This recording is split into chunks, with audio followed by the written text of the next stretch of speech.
Somewhere over undisclosed skies, a sleek, unmanned aircraft slices through the air at near supersonic speed, completely invisible to radar. It's not a fighter jet, not a bomber, and certainly not a drone you've seen before. This is the XQ-58 Valkyrie, America's new autonomous combat wingman, and its first operational deployment has sent shockwaves across the globe. China's satellites are scrambling to track it. Russia's air defenses? Blind. This isn't just another military asset. It's a game-breaking weapon designed to fly beside the most advanced fighters in the world, carry deadly payloads, and survive missions that no human pilot could. And now, it's in the field, the birth of the Valkyrie. The XQ-58 Valkyrie is the brainchild of the U.S. Air Force's Low-Cost Attritable Aircraft Technology (LCAAT) program, developed by Kratos Defense and Security Solutions. The Valkyrie was designed to fill a critical gap in modern aerial warfare, a stealthy, low-cost, autonomous jet that could fly in high-threat environments without risking a human pilot. From the moment its concept was announced in 2016, the Valkyrie was meant to be different. Instead of spending hundreds of millions of dollars per aircraft like the F-35, the Air Force wanted something it could deploy in numbers. Swarms of smart, lethal machines that could overwhelm enemy defenses. With a unit cost estimated between $4 to $6 million, the XQ-58 comes in at a fraction of the price of a manned fighter. Its development was fast-tracked. By March 2019, the Valkyrie completed its first flight at Yuma Proving Ground, Arizona. From then on, the program moved with unusual speed for a military project, partly because the U.S. knows the clock is ticking in the race for air dominance, and partly because the Valkyrie's role is too important to delay. Design and capabilities. At first glance, the XQ-58 looks like something out of a science fiction film. Sleek, angular, and built to be unseen. Its length is about 30 feet, with a wingspan of 27 feet, and it can cruise at speeds exceeding Mach 0.85. But its most impressive feature isn't its speed, it's the way it vanishes from radar. The Valkyrie's fuselage is sculpted with radar-absorbing materials, internal weapon bays, and smooth blended surfaces that reduce its radar cross-section. It doesn't take off from a runway like traditional jets. It can be launched from a simple rail system, making it deployable from remote or even improvised locations. Once its mission is complete, it can land using a parachute recovery system. Operational range is another standout feature. The Valkyrie can fly over 3,000 nautical miles, giving it the endurance to operate deep inside contested airspace. That's a range that allows it to escort bombers, penetrate enemy defenses, and even act as a forward scout far ahead of manned aircraft. Stealth meets autonomy. What sets the XQ-58 apart from almost every other military drone is its level of autonomy, electronic warfare, and enemy blindness. The Valkyrie isn't just built to shoot, it's built to silence the enemy.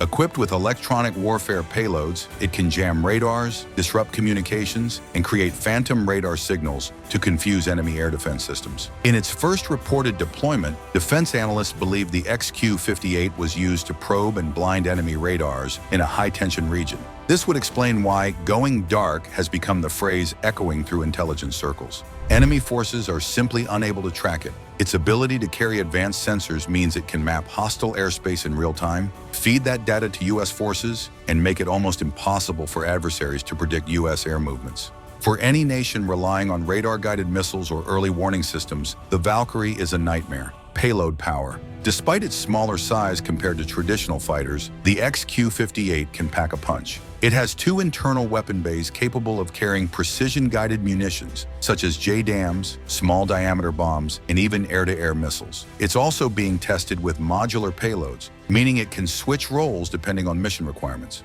One day it could be an armed escort for bombers. The next it could be a reconnaissance platform or a jammer. This flexibility makes it invaluable for modern warfare, where missions change rapidly and adaptability is key. Another advantage, the Valkyrie's internal bays mean weapons are carried inside, maintaining its stealth profile. This is critical when flying against nations with advanced air defense systems like Russia's S-400 or China's HQ-9. Strategic deployment and first mission. The U.S. Air Force has remained tight-lipped about exactly where and how the Valkyrie was deployed for the first time. However, multiple defense intelligence leaks point to it being used in a forward reconnaissance and electronic warfare role in a contested zone, Possibly the Pacific. Why the Pacific? Because China's growing military presence in the South China Sea is a major concern for the U.S., and the Valkyrie's long range and stealth make it ideal for operating over vast stretches of ocean. By using it there first, the Air Force could gather crucial data on how it performs against advanced integrated air defense systems. Reports suggest the deployment was flawless. The Valkyrie entered contested airspace, completed its mission without being tracked, and returned without a scratch. If true, that means the aircraft's design is proving even more effective than predicted. Impact on enemy tactics. For adversaries, the Valkyrie's arrival means rewriting their playbook. Traditional radar networks are now less reliable. Anti-air defenses that depend on early detection may be useless against swarms of autonomous, stealthy jets. China and Russia are already investing heavily in counter-stealth technology, but the Valkyrie's combination of stealth, autonomy, and low cost makes it incredibly hard to counter. Even if one is shot down, replacing it is far cheaper than replacing a manned fighter. The psychological effect is also significant. Knowing that an invisible, unmanned jet could be nearby, carrying weapons or conducting surveillance, forces adversaries to remain on high alert, which drains resources and increases operational fatigue. Future of the Valkyrie program. The XQ-58 is only the beginning. The Air Force plans to integrate it fully into the Collaborative Combat Aircraft (CCA) program, where fleets of Valkyries will operate alongside manned jets in complex missions. Kratos is already experimenting with swarming tactics, where multiple Valkyries coordinate autonomously to overwhelm defenses. Imagine a dozen of these aircraft, each carrying its own mix of weapons and sensors, moving like a single organism through enemy skies. Future upgrades may include hypersonic weapons, even longer range, and more advanced AI capable of making complex tactical decisions in real time. In other words, the Valkyrie isn't just a weapon, it's a platform for the future of aerial combat. The deployment of the XQ-58 Valkyrie marks a turning point in air warfare. Stealthy, autonomous, versatile, and cost-effective. It's a weapon that could redefine how wars are fought. By combining AI-driven autonomy with advanced stealth and electronic warfare, the Valkyrie gives the U.S. a decisive edge in the skies.